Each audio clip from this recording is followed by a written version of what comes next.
Ladies and gentlemen, good afternoon and welcome back to our YouTube channel once again.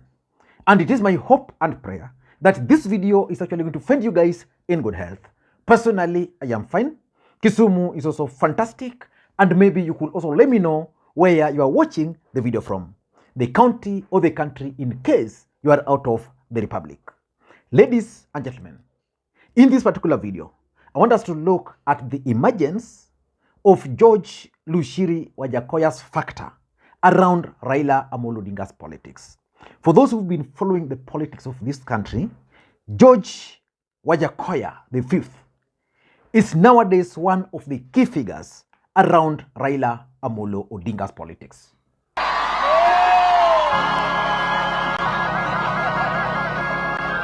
Notwithstanding what I'm going to say, to the doubting Thomases, I have to put you on notice that anytime you doubt anything, you have a problem with yourself. Anytime you doubt something, you have an ego to maintain. And whoever has seen Raila has a formula in him which is God-given, that you need to discover him. It's like Shakespeare. You cannot just look at him and say, this is Raila Odinga. No. You need to have a formula, and you need to be taught how to look for that formula, and you need to be taught by people who have got some spirit. And that's why I came, and that's why I am near Baba. I came to learn, and me and Babu, we came to learn. We never went to school properly. I have many degrees in law. Alafu nikija kwa mheshimiwa Raila tena ya mwisho, I am here because of Raila. I live today because of Raila. If Raila was not there, I will not have the opportunity to be alive today. Raila and James Orengo saved my life. Kama hamjui mtajua leo. And the biggest question which majority of Kenyans are asking, how did Wajackoya manage to easily penetrate Raila Odinga's circles to an extent that if you go to his Facebook page, the other day he was the one who represented Raila Odinga in some events in Busia, and of course there are several instances where Wajackoya V has always spoken on behalf of Raila Odinga whenever Raila is not around. So you know that I'm one of the opposition leaders after Raila Odinga, and since he's not here, I will also speak on his behalf. And I'm sure that what I will speak today will be acceptable to him. I and Raila have been jailed before. I've been in detention. I've been outside this country for over 30 years, in exile, as a result of political vintages during that particular time. And I came back home to fight and restore democracy, which we are still fighting, and the cause is still going on. But as a practitioner of law in the United States and also in the United Kingdom, there is what we call reasonable suspicion. Article 1 of the US Constitution talks of freedoms, fundamental freedoms. Article 4 of the US Constitution, 5 and 6, talks of the rights of the accused person. The rights of the accused persons before the accused person becomes accused, and after the accused person has been arraigned before the courts. Now, what is happening today is a reminder of what happened during Moi's regime, where a cocktail of very few leaders, who all suffered after Moi was gone, did what is happening today. Now, let me remind Ruto's government that you are not indispensable. I am speaking as somebody who might take over from you very soon. And for me, if you ask me, Raila Odinga himself is behind the emergence of Wajackoya V. Because if you try to study the history of Wajackoya V, even before he became the current Wajackoya V, he was still talking about Raila Odinga. Where is this country going? Unless we speak about it, what are we going to do? Are we coming to speak with very good English here because we went to universities, best refined universities in the world, so that we can be seen to be speaking? Yet the main core value of this country is really going into the drain. People like Raila Odinga ought to be respected. This man's bones have been broken. His flesh has been eaten in the cells by bugs, but his spirit has not died.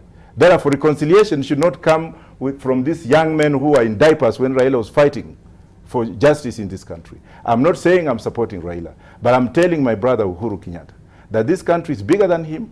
He should rule to the will of the people, the preamble of the Constitution, which gives him the authority, but the choice of Kenyans, not him coming to impede what ought not to be there. And people's assemblies are key in discussing way forward. All right, But who is Wajackoyah the Fifth? Wajackoyah the Fifth contested for the presidency of the Republic of Kenya during the last election. And as a matter of fact, were it not for our tribal politics, Wajackoyah the Fifth would have disrupted the political equation in this country. Very many Kenyans would have actually voted for Wajackoyah the Fifth. We had a presidential candidate who was pushing for the use of marijuana. And I sat with my father and I told him, you know, Dad, if you weren't running, I'd probably vote for this guy. And he asked me why. I said, because I find myself agreeing with the things he's saying. Like, fine, if anybody is caught harming a child or whatever, we'll shoot them in Uhuru Park. Yeah. severest punishment. So he caused a huge political storm in the country. But who is Wajackoyah the Fifth?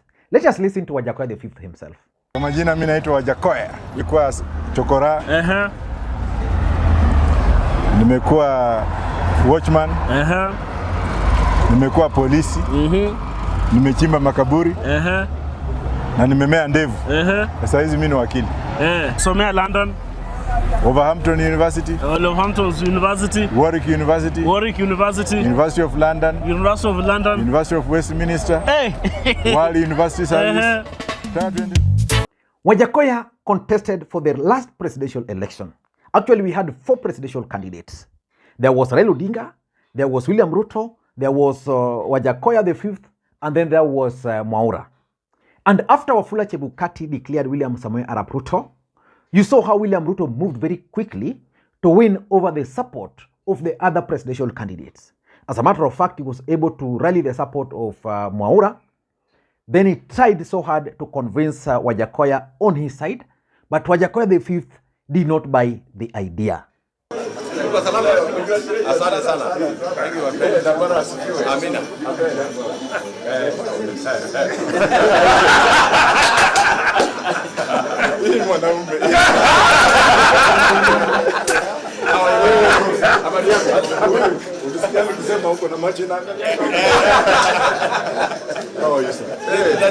Uliniletea mahali moja ukasema hata kama mpendi mtu.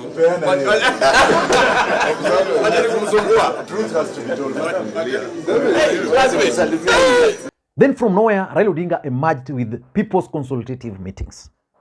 Then Wajackoyah the Fifth emerged. And from that point up to now, Wajackoyah has been a constant figure around Raila Amolo Odinga. In fact, if there were people who have emerged out of the people's consultative meetings, which Raila Odinga was holding around the country during the Mandamanos, then that individual is none other than Wajackoyah the Fifth. So the question which I'm asking myself, why do you think Wajackoyah the Fifth has emerged? For me, in politics, nothing happens out of mere coincidence. Everything in politics is normally well planned, well scripted, and executed to achieve a specific political objective. Don't be cheated. The emergence of Wajackoyah the Fifth around Raila Amolo Odinga is actually intended to achieve certain objectives. So in this video, I want us to look at the emergence of Wajackoyah the Fifth, why Raila Odinga has actually brought him closer. Before we do that, for those who are watching this channel for the first time, please take a second or two, click that subscribe button so that next time we produce a video like this, YouTube will automatically notify you. And to the subscribers, I want to continue thanking you guys for your continued support. Because without that support, this channel cannot be where it is now. Let us dive in. Why do you think Wajackoyah the Fifth is currently playing a central role around Raila Odinga's politics? Number one, in my view, is the youth factor. You know, if you look at Raila Odinga's campaign in 2022, something was lacking, especially amongst the principals. And that thing which was lacking is what Wajackoyah the Fifth is actually bringing. Wajackoya's the 5th presidential campaigns in the last election, what I think was one of the most exciting campaigns ever in this country. The youth really embraced Wajackoyah the 5th. Wajackoyah the 5th campaign was pegged on number 1, legalize and sell bangi. You know how the youths were attracted to that. He also spoke about making weekends beginning from Friday. You know, Kenyans and sherehe. And Wajackoyah also proposed that he wanted to suspend the constitution. Immediately he is sworn in, he wanted to suspend the constitution for 6 good months. Then during that time, he was going to meet head-on with the corrupt individuals. Some will be found in Lake Victoria, somewhere. So Kenyans really bought whatever Wajackoyah was saying. And he was also proposing to have 8 prime ministers, basically to solve the tribal politics of our country. And he also wanted to serve as the minister, you know, as a president, and also serve as a minister for immigration, because he's well versed in that particular field.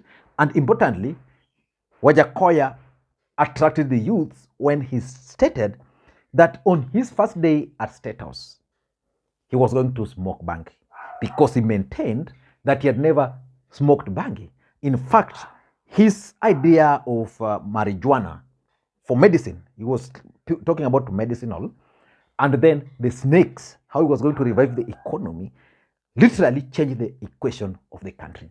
So Raila Odinga and his campaign lacked someone who could attract young people on their side, especially at the principals level, because below the principals level, there were other people like, say, Babu Owino, who most youths were trying to associate with. So I'm sure Raila Odinga brought Wajackoyah the 5th in his circles to try and win the support of the youths. So that's number one. Number 2, Western Kenya politics, the Luhya nation. You know, William Ruto is keen on winning the support of the Luhya nation. Then from nowhere, he managed to bring to his side Mudavadi and Weta. On Raila Odinga's side, he was left with Eugene Wamalwa and Oparanya. Then he had someone who was backing him strongly in the name of the Court Secretary General, Ndugu Francis Atwoli. Then Atwoli joined the government. A void was created. And Raila could not allow that void to remain. That's where Wajackoyah the 5th fitted in. And for me, if you ask me, Wajackoyah the 5th is playing a critical role for Raila Odinga. And based on what I'm suspecting, I strongly believe that Raila Odinga is trying to elevate Wajackoyah the 5th alongside Eugene Wamalwa. And that's why when Azimio held their meeting in Kakamega and Oparanya tried to frustrate Wajackoyah. Remember, Oparanya is a deputy party leader of ODM, a former a former governor. So he believes that he should be higher than, in ranking, higher than Wajackoyah. But Wajackoyah, being a party leader, automatically qualifies to be a principal. So he tried to sabotage Wajackoyah. And this is how Wajackoyah responded to him. Na leo sina furaha. Mnajua Simba ikiwa mahali, tunatunyani mahali ingine. Mnaelewa mwelewi? Wewe kama umeserve tamu yako, kwenda nyumbani. Mtu kama mimi ni mtu wa kuchezea. Mtu akitaka ngumi tunaanza kupigana ngumi. Mimi sijakuja kuchukua bibi yako, kwenda kabisa. Mheshimiwa, mimi sitaki kujiaibisha mbele ya mtoto wa Jaramogi. Na sitaki kujiaibisha mbele ya mama Mata. Na sitaki kujiaibisha mbele ya Mheshimiwa Kalonzo Musyoka. Na sitaki kujiaibisha mbele ya Mheshimiwa Eugene Wamalwa. Mimi ni Simba vile mnaona hivi. Na mimi siwezi kukalia kwa kichwa na takataka. Mnaelewa mwelewi? Mimi niliposimama kura nilitembea kidete. Mimi nimekuja Azimio kusaidia mzee Raila Odinga kama mwenyekiti wa Roots Party. Mimi ni principal. Mnasikia msikii? Katika meza hii kuna Raila president na principal namba 1. Kweli rongo? Kunaye Kalonzo Wiper kama principal namba ngapi? Kunaye Eugene Wamalwa na kunao bwana Kereini. Na mimi ni principal. Siwezi mnadhani niseme? Nitawacha hiyo, si ndio? Na mimi nataka kuambia hivi. Mimi nimekuja kwa mheshimiwa Raila because nimeona mbele. Mimi nimekuja kusoma discipline ya mzee. Mimi nimekuja kwa shule ya mzee. Na sitaruhusu ndugu yoyote. Semeni ndugu, sitaruhusu ndugu yoyote. Sitaruhusu ndugu yoyote kukuja kukaa kwa kichwa yangu. Hawawezi. Na Mheshimiwa Baraza, wewe ndio kama tunajua hapa. Number 3, I also tend to think that Raila Odinga realized that in his team, they lacked a firebrand politician. You know, Raila Odinga has always been a firebrand politician. But over the years, Raila Odinga has been managed. His team managed to rebrand him to be a statesman. So which means that firebrand politics in Raila is no longer there. Raila Odinga can no longer say certain things. But that's his brand of politics. And that's the brand of politics his supporters really understand. So he needed someone who is a firebrand. And that's where Wajackoyah the Fifth come in. Wajackoyah the Fifth meets Rigathi Gachagua head on. That day you saw Rigathi Gachagua talk against him. His response was so hard on Rigathi Gachagua to an extent that Rigathi Gachagua has never mentioned him again. When Raila Odinga could not talk about members of parliament who are going to go to State House to meet Ruto during that Kamkunji rally, remember? Because Raila had a rally in Kamkunji, then the next day the likes of Jalango and the rest went there. Jalango actually sneaked there. Wajackoyah talked about it instantly there. And Wajackoyah is not mincing his words because he has everything. He's educated. He has the money. You know, he doesn't care. He has the people. You know, Wajackoyah is the only politician I know in this country who can easily walk in the streets of Nairobi and nobody would bother to really attack him. You will just get love everywhere. So he's bringing that firebrand kind of politics into Raila Odinga's camp.